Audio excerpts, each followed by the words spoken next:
Hello दोस्तों, स्वागत है आप लोगों का अपने इस यूट्यूब चैनल पर। अभी तक हम लोग जो मैथ्स पेडागोजी कर रहे थे उसमें दो टॉपिक्स को पढ़ चुके हैं और तीसरा जो हमारा सिलेबस में टॉपिक दिया गया है उसका नाम है language and methods of mathematics, यानी गणित की भाषा और कार्यप्रणाली। इसी को आज के इस वीडियो में हम लोग पढ़ेंगे। बहुत छोटा सा टॉपिक है, 10 से 15 मिनट में आप लोगों का ये कवर हो जाएगा और इसके बाद हम लोग जो अगला टॉपिक होगा उसको अगले वीडियो में कवर करेंगे। तो चलिए इसी के साथ गणित की भाषा और कार्यप्रणाली को स्टार्ट करते हैं। फर्स्ट आप लोगों को दिख रहा होगा गणित की भाषा और प्रकृति, यानी language and nature of mathematics. तो सबसे पहले गणित क्या है? तो गणित जो है पद से मिलकर बनता है जिसको हम लोग टर्म बोलते हैं। इसमें प्रत्यय होते हैं यानी कॉन्सेप्ट होते हैं, सिद्धांत यानी प्रिंसिपल शामिल होते हैं, सूत्र फार्मूला होते हैं और संकेत यानी सिंबल्स होते हैं। तो गणित जो है पद, प्रत्यय, सिद्धांत, सूत्र और संकेत, इन 5 चीजों से मिलकर बना होता है। इंग्लिश में अगर हम लोग कहें term, concept, principles, formulas and symbols. अब इसमें संख्या और स्थान का विषय होता है। मतलब गणित अगर हम लोग पढ़ना स्टार्ट करेंगे तो गिनती से आरंभ करेंगे और धीरे धीरे संख्यात्मक सूचनाओं के आधार पर हम लोग निष्कर्ष निकालना सीख जाएंगे। यानी जो इसका स्टार्टिंग है वो गिनती से होता है और धीरे धीरे हम लोग अमूर्त रूप से इसका जो है हमारी प्रॉब्लम होती है उनको हम लोग सॉल्व करना सीख जाते हैं। इसमें क्या होता है? अमूर्त व तार्किक चिंतन, इसके बारे में हम लोग डिस्कस कर चुके हैं। यानी जो चीजें हम लोगों को सामने नहीं दिखती हैं उनको हम लोग अमूर्त कहते हैं। और गणित से बालक में क्या होता है? अमूर्त चिंतन का विकास होता है, क्योंकि जो सवाल है जैसे आयत का परिमाप है या वर्ग का परिमाप है, आयत का क्षेत्रफल है या इस तरीके से कुछ भी है, वो हम लोगों को अमूर्त है, सामने से नहीं दिख रहा है। यानी अमूर्त थिंकिंग या हम लोग कह सकते हैं अब्स्ट्रैक्ट थिंकिंग का विकास होता है और तार्किक चिंतन का विकास होता है। यानी गणित पढ़ने से तर्क करने की क्षमता बच्चे में विकसित होती है जिसको हम लोग लॉजिकल थिंकिंग कहते हैं। तीसरा है आत्मविश्वास और आत्मनिर्भरता। गणित पढ़ने से बच्चे के अंदर आत्मविश्वास यानी सेल्फ कॉन्फिडेंस डेवलप होता है और साथ ही साथ आत्मनिर्भरता जैसे गुण विकसित होने के अवसर मिलते हैं। नेक्स्ट है निश्चित और ठोस ज्ञान। यानी गणित में जैसे हम लोगों ने डिस्कस किया था, कोई भी लगभग या अप्रॉक्स जैसी चीज नहीं होती है। एकदम जो भी हमको आंसर मिलता है वो एक्यूरेट मिलता है। तो गणित के ज्ञान के आधार पर जो गणित का ज्ञान होता है वो निश्चित होता है और ठोस होता है, यानी इस पर पूर्ण रूप से विश्वास किया जा सकता है। जो भी हम लोग प्रॉब्लम सॉल्व करते हैं उसका एक्यूरेट आंसर आता है, एकदम ठोस होता है, यानी उस पर हम लोग विश्वास कर सकते हैं। और ये तीसरे टॉपिक में भी हम लोग इसको पढ़ रहे हैं, बहुत इंपॉर्टेंट है। तीनों वीडियो में हम लोग इसको देख रहे हैं, सभ्यता का दर्पण। यानी ये जो हागबेन ने कहा था गणित सभ्यता और संस्कृत का दर्पण है, मोस्ट इंपॉर्टेंट परिभाषा है। ये लगभग एग्जाम मतलब हर बार आप लोगों को एग्जाम में पूछ ली जाती है, तो इसको आप लोग जरूर याद रखिएगा। सांस्कृतिक धरोहर, गणित संस्कृत से परिचित कराता है और धरोहर को आने वाली पीढ़ी तक हस्तांतरित करता है। तो सांस्कृतिक धरोहर भी है, जैसे कुछ टाइम पहले की अगर बात करें कि आज हम लोग इतना ज़्यादा डेवलप हो गए हैं, गणित है या टेक्नोलॉजी है, उन सब के बारे में हम लोग बात करते हैं। लेकिन अगर बहुत साल पहले की बात की जाए तो हम लोग जो है गिनती भी नहीं जानते थे। जीरो की खोज हुई, उसके बाद धीरे धीरे गिनतियों की खोज हुई और फिर यानी वो क्रम चलता आ रहा है। जैसे जीरो की खोज हुई, आज भी हम लोग पढ़ते हैं जीरो की खोज किसने की, या आगे आने वाले समय में भी हम लोग इसको पढ़ेंगे। यानी जो सांस्कृतिक है उसको भी हम लोग एक पीढ़ी से दूसरी पीढ़ी में हस्तांतरित करते हैं। नेक्स्ट है मानसिक शक्तियों का विकास, यानी डेवलपमेंट ऑफ मेंटल फैकल्टीज। गणित पढ़ने से कौन कौन सी मानसिक शक्तियों का विकास होता है?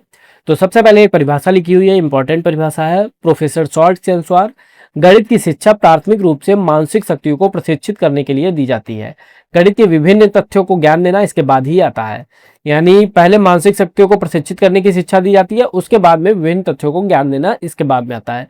यह प्रोफेसर शॉर्ट की है, इसको आप लोग याद कर लीजिएगा। दूसरी परिभाषा है हॉब्स, गणित मस्तिष्क को तीक्ष्ण बनाता है जैसे पत्थर औजार को तीक्ष्ण बनाता है। ये इंपॉर्टेंट है, इसको आप लोग जरूर याद कर लीजिए। हॉब्स के अनुसार गणित जो है मस्तिष्क को तीक्ष्ण बनाता है, जैसे पत्थर को घिसने से पत्थर जो है औजार को तीक्ष्ण करता है, उसी तरीके से गणित मस्तिष्क को तीक्ष्ण करता है। अब कौन कौन सी मानसिक शक्तियों का विकास होता है?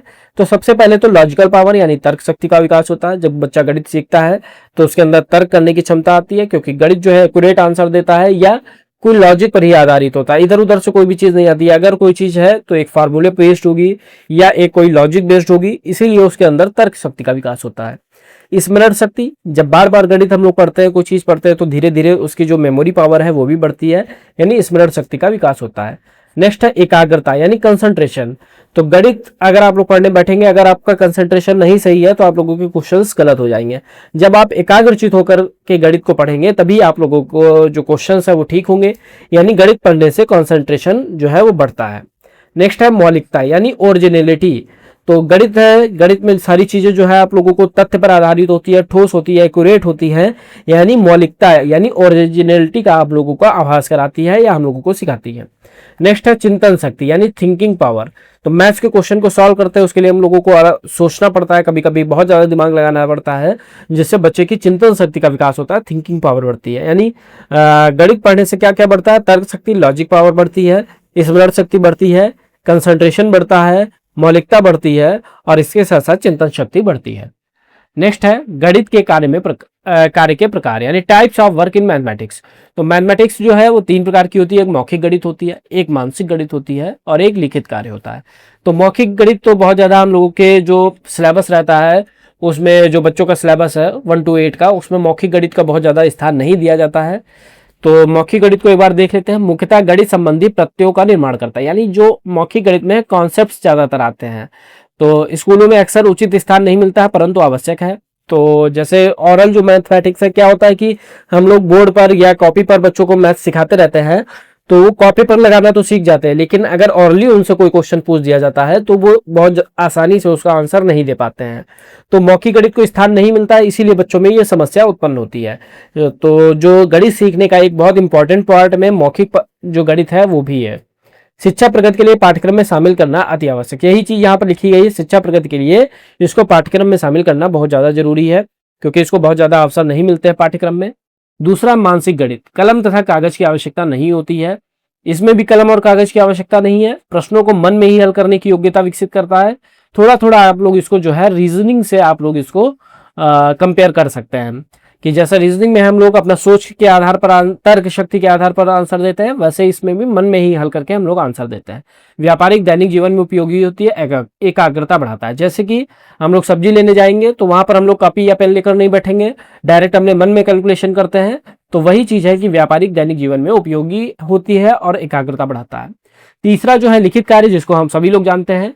मस्तिष्क में एक समय पर एक ही विचार रहता है। कोई क्वेश्चन अगर हम लोग सॉल्व करने जाएंगे, कोई बड़ा क्वेश्चन है, तो एक समय में एक ही क्वेश्चन को सॉल्व करेंगे, उसी क्वेश्चन के विचार आएंगे, यानी एक समय में एक ही क्वेश्चन का विचार होता है। पदों और परिणामों का बोध कराता है, तो जो उसका स्टेप्स है और परिणाम उसके बोध आएंगे, क्योंकि हम लोग 1 by 1 स्टेप सॉल्व करते हैं। कोई भी क्वेश्चन है, पहला स्टेप, तब दूसरा स्टेप, तब तीसरा स्टेप। स्मृति पर अधिक जोर नहीं पड़ता है, व्यवस्थित रहता है। मान लीजिए कोई क्वेश्चन सॉल्व करेंगे, उसके बाद में हम लोग स्टेप बाय स्टेप उसको सॉल्व करेंगे। तो यहाँ पर हम लोगों ने फर्स्ट स्टेप लिखा, फिर सेकंड स्टेप, थर्ड स्टेप, फिर फाइनल स्टेप, इस तरीके से तो व्यवस्थित होता है, यानी एक के बाद ही एक स्टेप आता है। और जब हमने एक स्टेप सॉल्व कर लिया तब हम या मान लो हमने पहला स्टेप सॉल्व किया, फिर दूसरे स्टेप पे आए तो दूसरा सॉल्व किया, फिर हमको पहले से मतलब नहीं रह गया, तीसरा सॉल्व हो गया, तब हमें दूसरे से मतलब नहीं रह गया।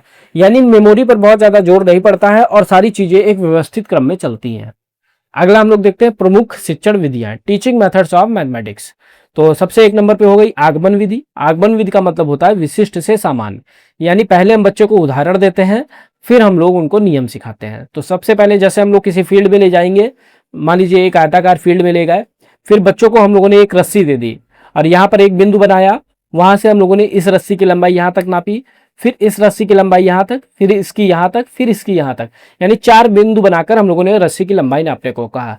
तो बच्चों ने अपने आप से मतलब वहां पर जाकर बच्चों ने इस तरीके से लंबाई नापी, तब हमने बच्चों को बताया कि ये परिमाप होता है और परिमाप जो है सभी भुजाओं का योग होता है। यानी पहले हमने उदाहरण बताया, देन हमने परिमाप 8 + 5 + 8 + 5 = 26, इस तरीके से हम लोगों ने बताया। यानी ये आगमन विधि का उदाहरण हो गया। सबसे पहले उदाहरण, तब हम लोग नियम पर जाएंगे। निगमन विधि, निगमन विधि होती है सामान्य से विशिष्ट, यानी पहले इसमें हम लोग नियम बता देते हैं, तब हम लोग उदाहरण की तरफ चलते हैं। यही चीज यहाँ पर लिखी, पहले नियम बताओ फिर उदाहरणों में उसका प्रयोग करें। मान लीजिए a + b का होल स्क्वायर हम लोगों ने फॉर्मूला बताया, फिर हम लोगों ने उसको क्वेश्चन में यूज किया, तो ये नियम से उदाहरण की ओर हो गया निगमन विधि। आगमन विधि उदाहरण से नियम की ओर। फिर है प्रदर्शन विधि, यानी देखो, सुनो और समझो। शिक्षक प्रकार से वृत्त बनाकर दिखाता है, छात्र देखते हैं और समझते हैं।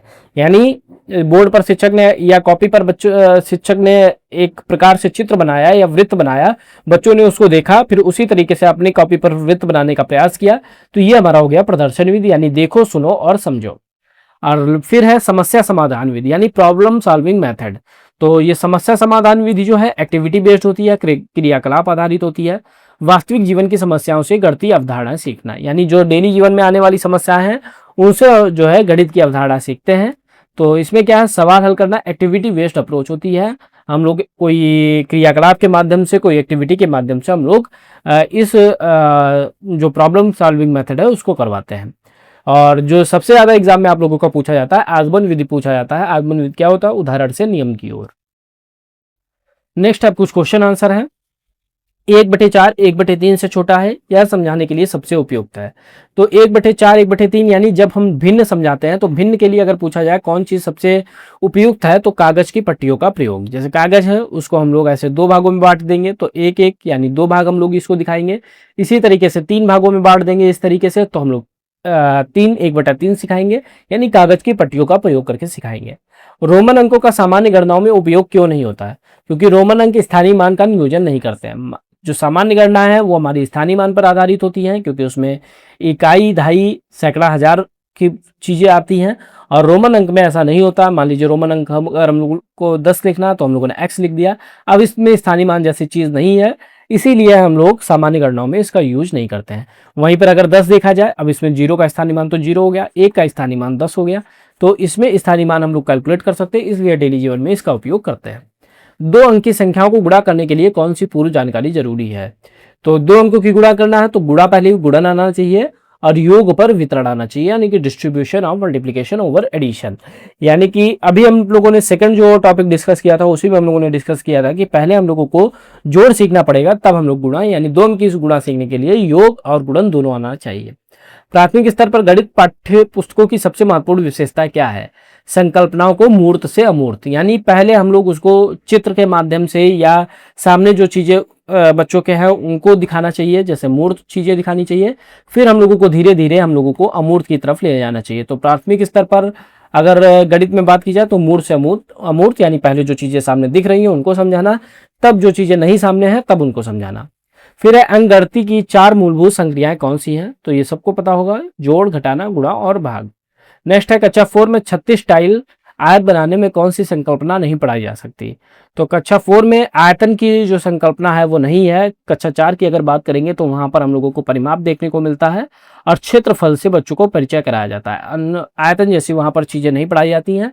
और 36 टाइल से हम लोग आयतन पढ़ा भी नहीं सकते हैं, क्योंकि आयतन पढ़ाने के लिए हम लोगों को लिक्विड यानी द्रव वाली चीजें चाहिए।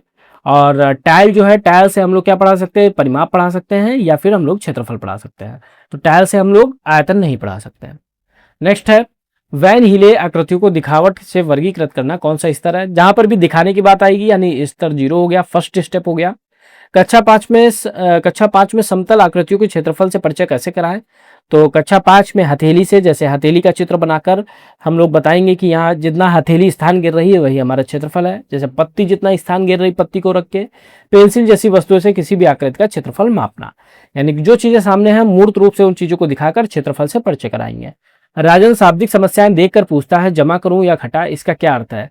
तो यानी इस राजन जो है जो संख्या संक्रिया है, नंबर ऑपरेशन, उनको नहीं समझ पा रहा है, क्योंकि वो ये नहीं समझ पा रहा है कि जमा यानी जोड़े या घटाए, यानी उसको संख्या संक्रियाओं को की समझ नहीं है।